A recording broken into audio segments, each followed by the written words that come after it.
Cards of the Dead is Jandusoft's newest release onto the Nintendo Switch, but you can also find the game available on either PlayStation, Xbox, or on PC via Steam.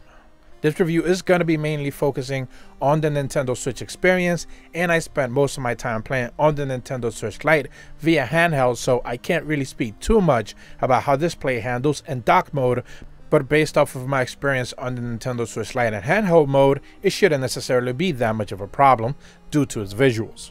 Story-wise, you get an option to play as either Rick, Selena, or Dan. These are three characters who are trying to survive this zombie apocalypse scenario, and they pretty much have this vaccine in hand ready to avoid the infection. As you advance through the game, you're going to have to be dealing with not just trying to stay alive and have enough resources like food and weapons to be able to fend off the hordes, but also try to make sure that you keep this infection level under control and never truly turn into a zombie.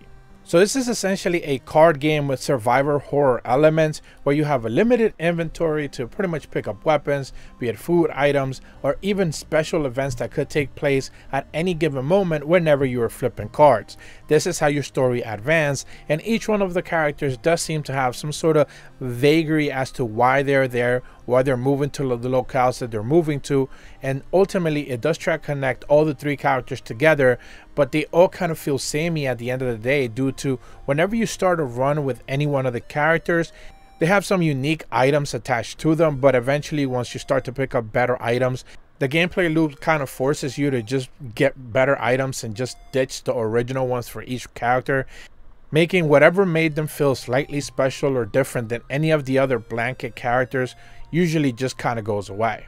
This also infers that there's very little playability at the end of the day once you experience the game, which you, I believe, can kind of experience through chapters of 10 whenever you are going through 10 different scenarios. It kind of autosaves, so you never really have to go back.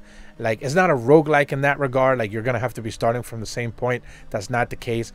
The game is very good at letting you advance, so you never really have to replay parts that you already did once. Although, again, once you finish it, you can choose to play it again with some preformed knowledge knowing how to handle situations better.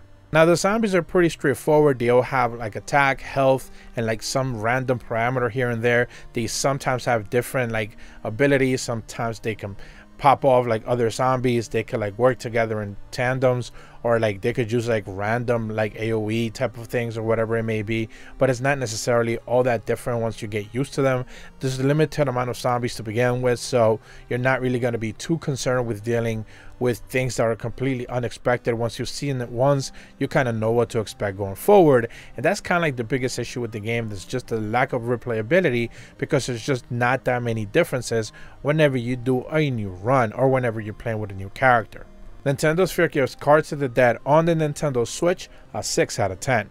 If you're brand new to my channel, be sure to leave a like and subscribe, hit the bell to receive notifications when the videos go up, and as always, thank you so much for watching. See ya.